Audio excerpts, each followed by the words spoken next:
भारत और रशिया दोस्त हैं या दुश्मन? रशिया ने ऑलमोस्ट 50 सालों बाद अपना लूनर मिशन लॉन्च किया। नाम लूना 25। एग्जैक्टली उसी समय जब भारत का चंद्रयान भी चांद पर जा रहा है और रशिया का प्लान हमसे पहले चांद तक पहुंचने का है। क्या ये एक कोइंसिडेंस है या है एक मैसेज? कुछ एक महीने पहले भारत ने चंद्रयान 3 लॉन्च किया। अब होने वाला ये है कि भारत और रशिया का मून मिशन एक ही साथ लैंड करने वाला है। इस रेस में कंपटीशन काफी तगड़ी है, लेकिन क्या इस रेस के रियल प्लेयर्स सिर्फ भारत और रशिया है? इस रेस के एग्जैक्टली खिलाड़ी कौन है? रशिया हमसे एक महीने बाद लॉन्च करके भी इतना फास्ट चांद तक कैसे पहुंच सकता है? क्या ये रेस सिर्फ एक स्पेस रेस है या फिर इसका जियोपॉलिटिक्स से भी रिलेशन है? क्या भारत ये रेस जीत सकता है? रशिया के पास बेहतर टेक्नोलॉजी, ज्यादा बजट और सालों का एक्सपीरियंस है। क्या भारत के पास कोई भी एडवांटेज है? आइए जानते हैं आज के इस वीडियो में, लेकिन एक आसान भाषा में। अगर आपको इस वीडियो से वैल्यू मिलती है तो प्लीज चैनल को सब्सक्राइब या फॉलो करना ना भूलिए। हम 5 मिलियन सब्सक्राइबर्स के काफी करीब है, तो आपका एक छोटा सा सपोर्ट हमारे लिए काफी फायदेमंद होगा। चैप्टर 1, रशिया इतना फास्ट कैसे? 14 जुलाई 2023, कुछ एक महीने पहले भारत ने चंद्रयान 3 लॉन्च किया। ये हमारे लिए गर्व की बात है और हमने चंद्रयान 3 के बारे में एक डिटेल्ड वीडियो बनाया हुआ है। हमारा चांद पृथ्वी से 3,84,000 किलोमीटर दूर है और इतना डिस्टेंस पार करने के लिए चंद्रयान को 40 दिन लगेंगे। अनुमान यह है कि हम 23 अगस्त 2023 को मून पर लैंडिंग करेंगे। लेकिन रशिया ने अपना लूनर मिशन तो अभी लॉन्च किया, अगस्त में, हमसे अराउंड एक महीने बाद। लेकिन फिर भी एक्सपर्ट्स मानते हैं कि शायद लूना हमसे पहले चांद तक पहुंच जाएगा। हमारा टारगेट 23 अगस्त है और लूना 17 से 23 अगस्त के बीच चांद तक पहुंच जाएगा। ये कहाँ का लॉजिक है? चांद रशिया से नजदीक है क्या? जिस काम के लिए हमें 40 दिन लगे वो काम रशिया 10 दिनों में कैसे कंप्लीट कर सकता है? रशिया इतना फास्ट कैसे जा सकता है? चलिए रीजन समझते हैं। सबसे बड़ा रीजन है विटामिन एम, यानी पैसा। चंद्रयान 3 का बजट 615 करोड़ रुपीस है। इन कंपैरिजन लूना 25 का बजट 16,000 करोड़ रुपीस से ज्यादा। चंद्रयान का बजट कम होने की वजह से हम एक डायरेक्ट रूट नहीं लेते, एक लॉन्गर रूट लेते हैं। एट द सेम टाइम पिछली बार चंद्रयान 2 मिशन भी चांद पर सॉफ्ट लैंडिंग के ऑब्जेक्टिव से ही लॉन्च हुआ था, लेकिन हम लास्ट लेग में फेल हो गए। तो इस बार फिर से फेलियर का रिस्क हम नहीं उठा सकते। हम कॉम्प्लेक्स ब्रेकिंग मैनूवर्स यूज करके हमारा स्पीड धीरे धीरे कम करेंगे। दूसरा रीजन है फ्यूल।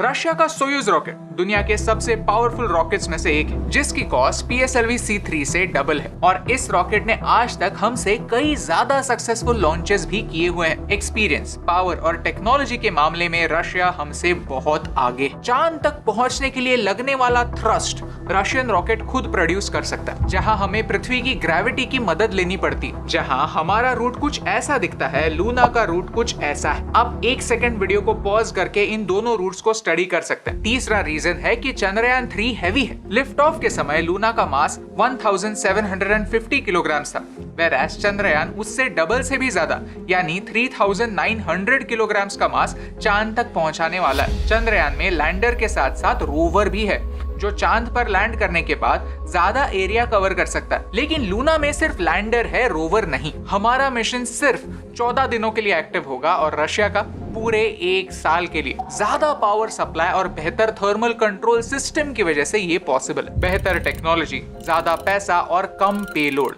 इन सब के कॉम्बिनेशन की वजह से लूना चंद्रयान से ज्यादा फास्ट। चैप्टर 2, रशिया का एजेंडा। ऊपर से देखे तो रशिया का और हमारा मिशन काफी सिमिलर। हमारी लैंडिंग साइट सेम है, अराउंड डेट भी सेम है और हमारा सबसे मेन ऑब्जेक्टिव भी सेम है, वाटर। मून के साउथ पोल पर high concentration of water ice हो सकता है। इस पानी से हाइड्रोजन और ऑक्सीजन हमें मिल सकता है, जिससे फ्यूचर में ड्रिंकिंग वाटर, ब्रीदेबल एयर और यहाँ तक रॉकेट फ्यूल भी बन सकता है। लूना चांद के एक ऐसे क्रेटर में लैंड करेगा जो साउथ पोल से कुछ 500 किलोमीटर दूर है। लूना मिशन में कोई रोवर नहीं है, तो लैंड करने के बाद इधर उधर मूव करने की पॉसिबिलिटी नहीं है। तो लैंडिंग की लोकेशन काफी इंपॉर्टेंट है। लूना मिशन में एक रोबोटिक आर्म जुड़ा हुआ है जो 50 सेंटीमीटर तक नीचे डिग करेगा और पानी के ट्रेसेस ढूंढेगा। लूनर सरफेस के फोटोज लिए जाएंगे। सोलर विंड का चांद पर क्या इंपैक्ट होता है इसका स्टडी होगा। लेजर रिफ्लेक्टर्स प्लेस होंगे ताकि मून और अर्थ के बीच का डिस्टेंस एक्यूरेटली मेजर हो सके। साथ ही साथ आने वाले स्पेस मिशंस के लिए रशिया को नई टेक्नोलॉजीज टेस्ट करनी है। 2024 और 2025 में बैक टू बैक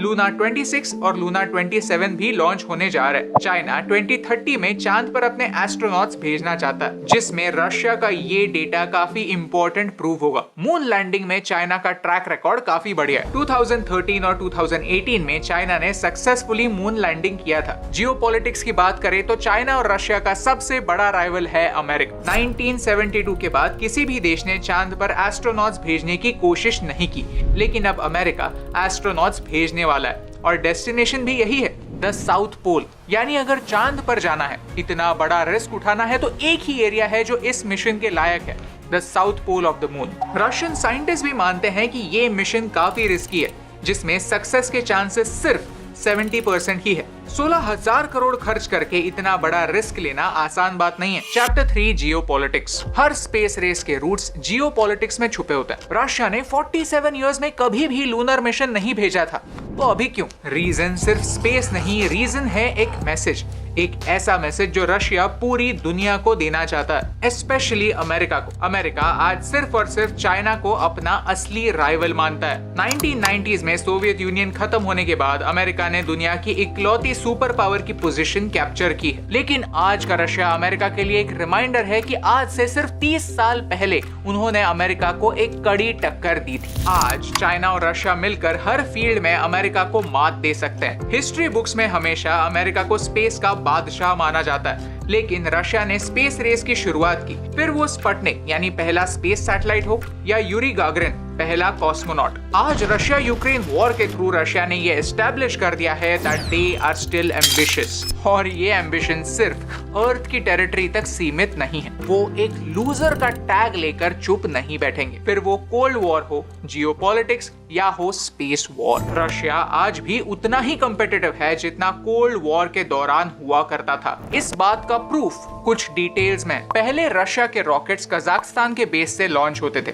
और लूना ईस्टर्न रशिया से ही लॉन्च हुआ है, यानी रशिया वेस्टर्न सैंक्शंस के बावजूद स्पेस मिशंस जैसे चैलेंजिंग प्रोजेक्ट्स भी हैंडल कर सकता है। जहां दुनिया भर के इकोनॉमिस्ट ने प्रेडिक्ट किया था कि रशिया परसेप्शन वॉर हार जाएगा और फिर खुद को बैंकरप्ट करके सेल्फ डिस्ट्रक्ट होगा, उनके लिए 16,000 करोड़ का ये रिस्की प्रोजेक्ट एक करारा जवाब है। ये एक बहुत बड़ा मैसेज है अमेरिका के साथ साथ भारत के लिए भी कि टेक के मामले में रशिया भारत जैसे डेवलपिंग देश से मीलों दूर है। वो हमसे फास्ट भी है और एडवांस्ड भी। At the same time Russia के लोगों के लिए एक प्राउड मोमेंट हो सकता है। पिछले 1.5 साल से रशिया यूक्रेन कॉन्फ्लिक्ट की वजह से दोनों देशों के लोगों ने काफी अनसर्टेनिटी फेस की है। शायद ये स्पेस मिशन उनके लिए एक राहत हो सकती है। अगर बात परसेप्शन की है, पावर की है, टेक्नोलॉजी की है, तो रशिया सिर्फ भारत से ही नहीं अमेरिका और चाइना से भी रेस कर रहा है। Chapter 4 can India win the race. अगर डेटा को देखा जाए, प्रीवियस एक्सपीरियंस को देखा जाए, तो लगता है यस,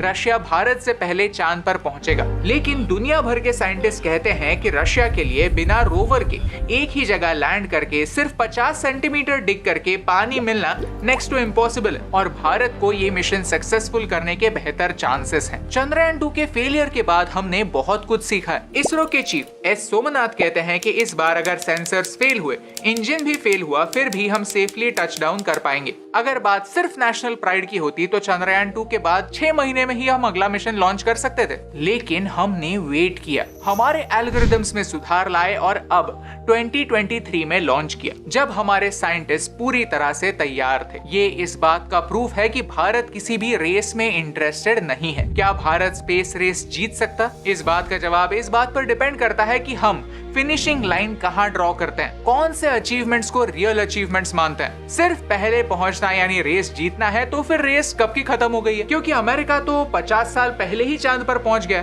बाद में किसी ने ट्राई ही नहीं करना चाहिए, राइट? लेकिन अगर सबसे कम बजट में चांद पर लैंड करना हमारे लिए जीत है तो यस, भारत ये रेस जीत सकता है। अगर फेलियर से सीखना आगे बढ़ना होता है तो यस, भारत ये रेस जीत सकता है। भारत, मीडिया और हमारे लोगों का फोकस कौन पहले पहुंचता है इस पर नहीं, कौन कितने एफिशिएंटली अपने गोल्स को अचीव करता है इस पर होना चाहिए। साथ ही साथ हमें कुछ इंपॉर्टेंट सवाल खुद को पूछने चाहिए। क्यों हम हाई कैपेसिटी रॉकेट्स बनाने के लेवल तक नहीं पहुंचे?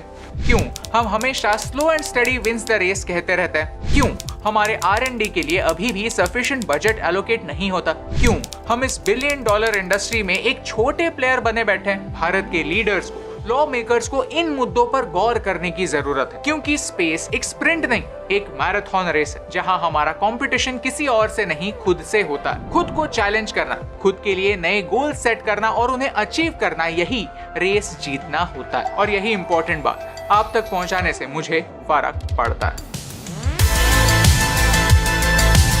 हे दोस्तों, thank you so much for watching this video till the end. अगर आपको ये वीडियो अच्छा लगा तो वो लाइक बटन प्रेस कीजिए। अगर आप यहाँ पर नए हैं तो चैनल को सब्सक्राइब करना ना भूलिए। इसरो की शुरुआत कैसे हुई, इसके बारे में हमने एक वीडियो बनाया हुआ है जो आप यहाँ पर देख सकते हैं। अगर आपको चंद्रयान 3 के डिटेल्स जानने हैं तो उसके बारे में एक डिटेल्ड वीडियो हमने बनाया हुआ है जो आप यहाँ पर देख सकते हैं। Thank you so much for watching, क्योंकि आपके सपोर्ट से हमें फर्क पड़ता है।